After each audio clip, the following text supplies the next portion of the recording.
Statistics. Statistics deals with data collected for specific purposes.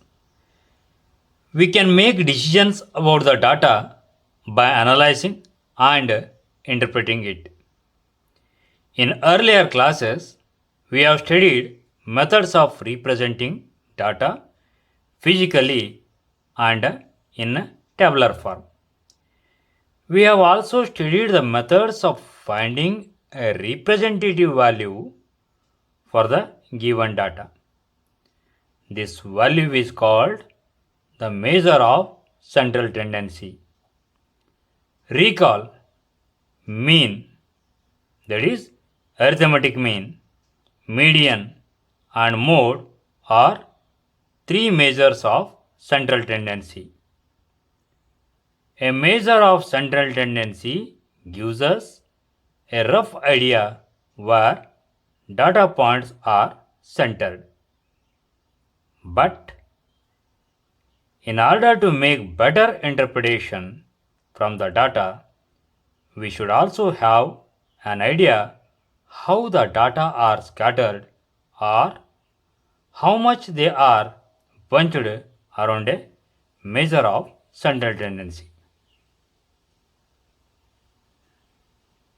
Consider now the run scored by two batsmen in the last 10 matches as follows. Batsman A,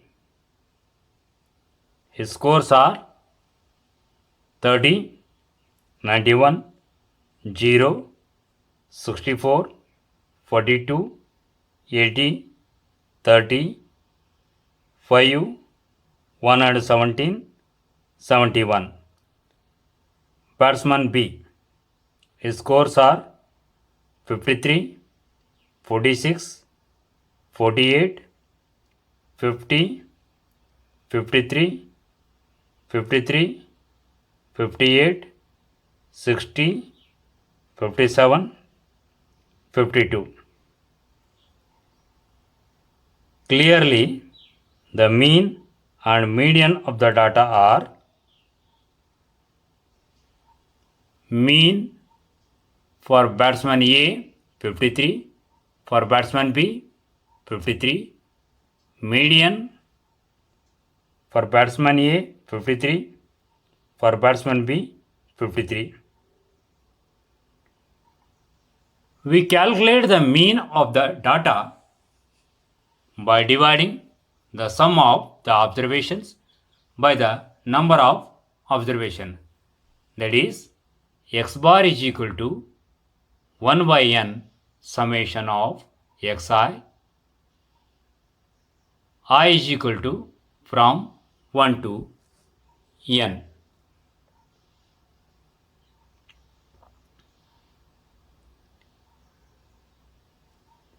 If the number of observations is odd, then the median is n plus 1 by 2th observation.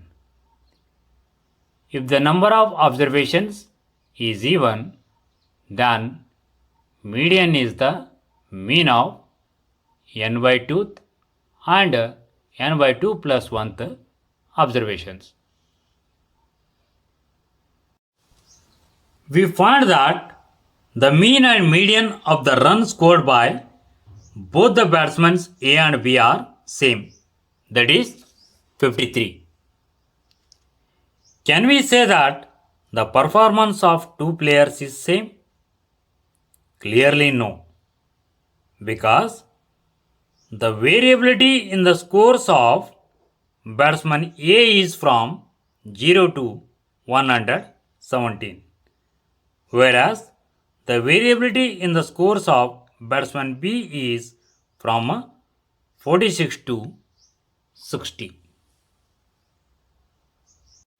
We can see that the dots corresponding to batsman B are close to each other and are clustering around the measure of central tendency, mean and median, while those corresponding to batsman A are scattered or more spread out.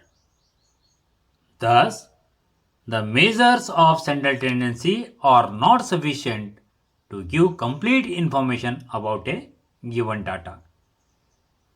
Variability is another factor which is required to be studied under statistics.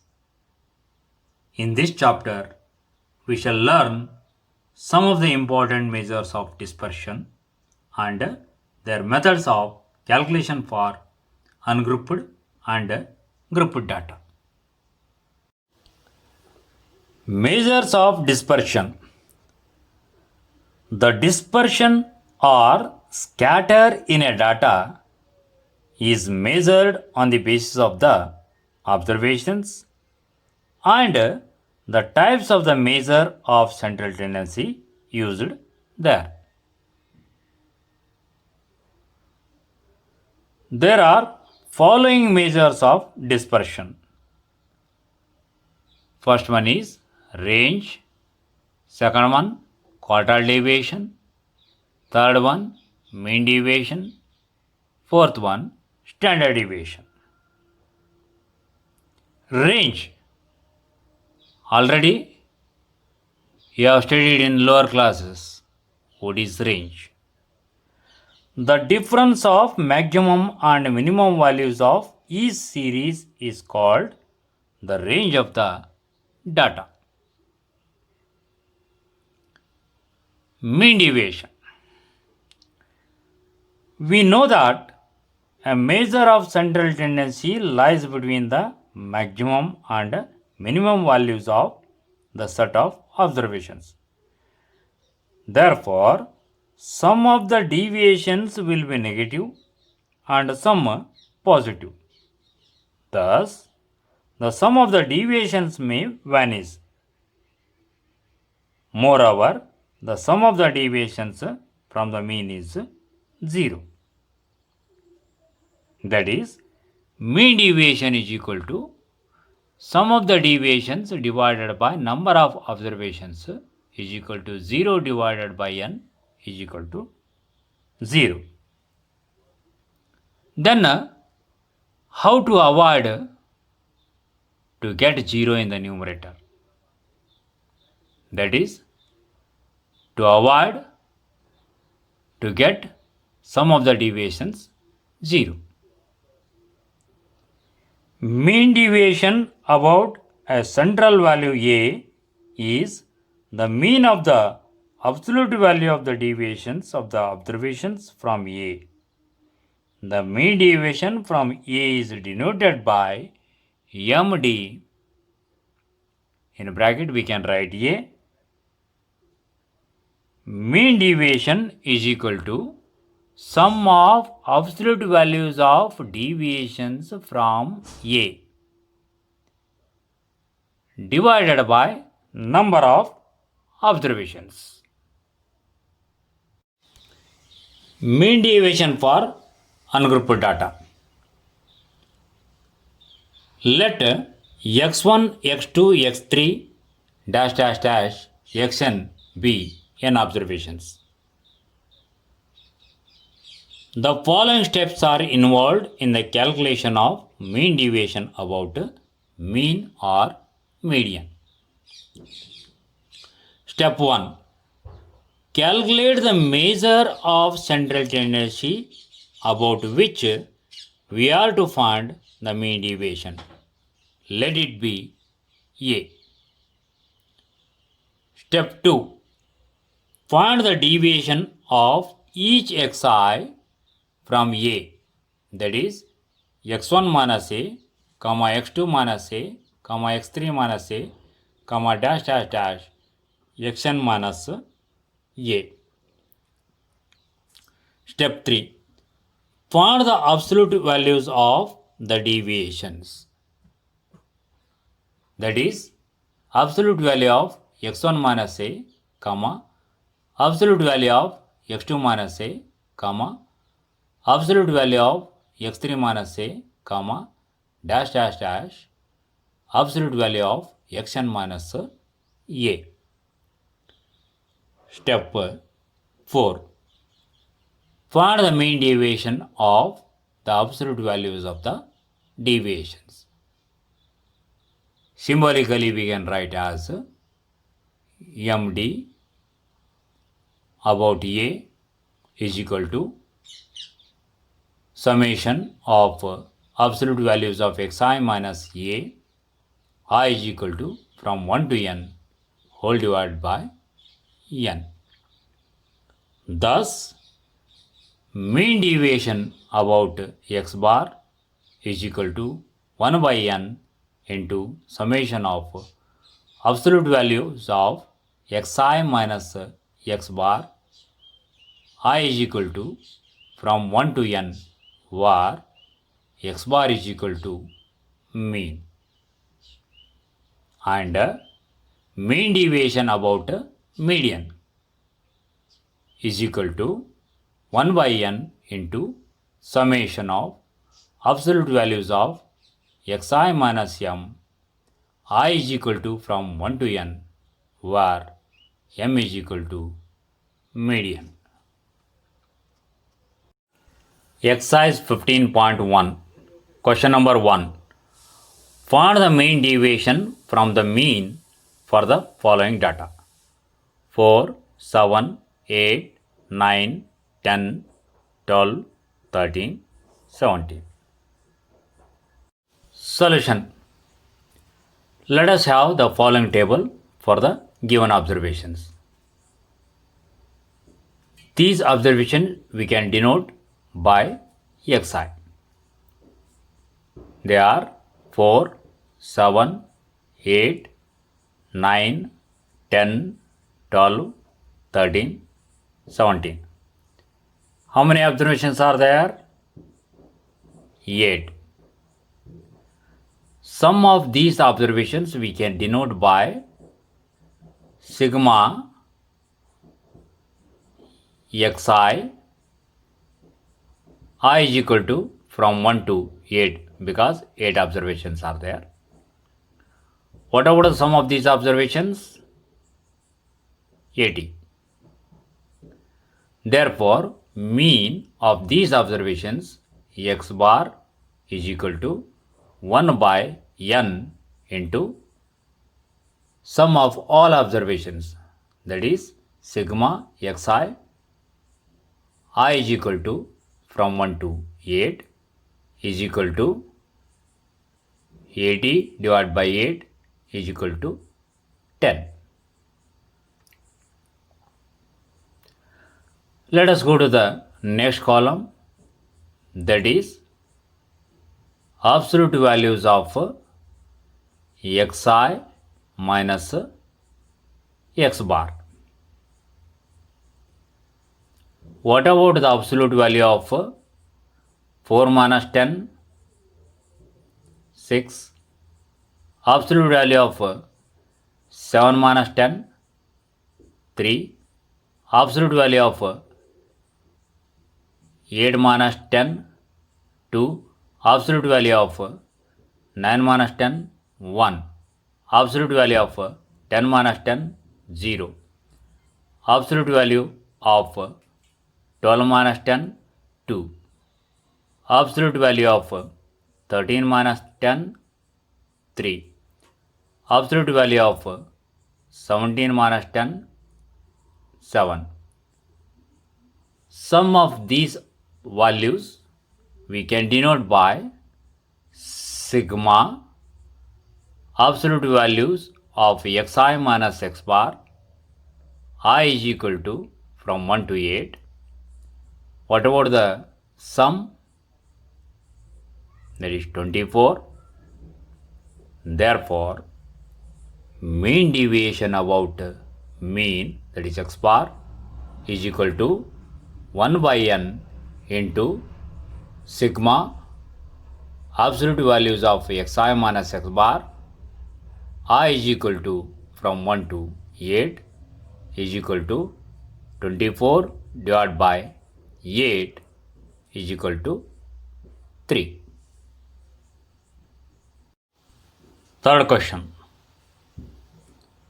Find the mean deviation from the median for the data 13, 17, 16, 14, 11, 13, 10, 16, 11, 18, 12, 17. Solution. Arranging the given data in ascending order, we get 10, 11, 11, 12, 13, 13, 14, 16, 16, 17, 17, 18. How many observations are there? 12. 12 is even number. So, in the middle, we are going to have 2 observations. Therefore,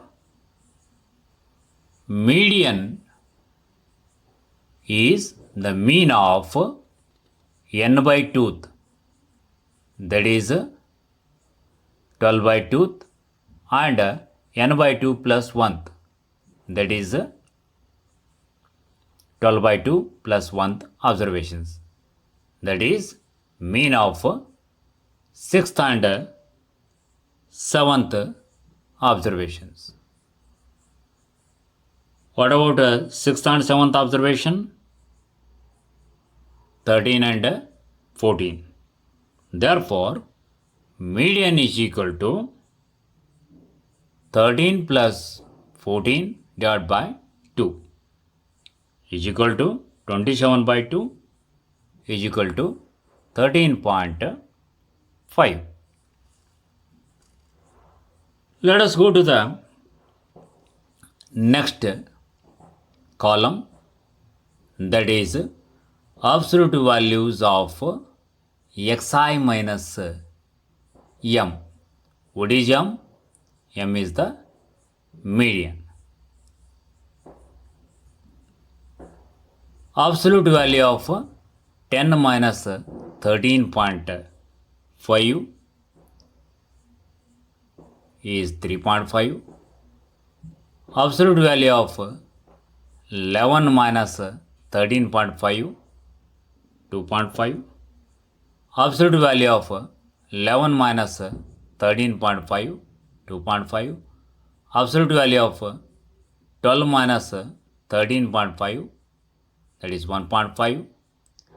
Absolute value of 13 minus 13.5, that is 0.5. Again, absolute value of 13 minus 13.5, that is 0.5. Absolute value of 14 minus 13.5, that is 0.5. Absolute value of 16 minus 13.5, that is 2.5. Absolute value of 16 minus 13.5, again 2.5. Absolute value of 17 minus 13.5, that is 3.5. Again, absolute value of 17 minus 13.5, 3.5. Absolute value of 18 minus 13.5, that is 4.5. Some of these values we can denote by sigma, that is summation of absolute values of xi minus x bar. I is equal to from 1 to 12. What about a sum?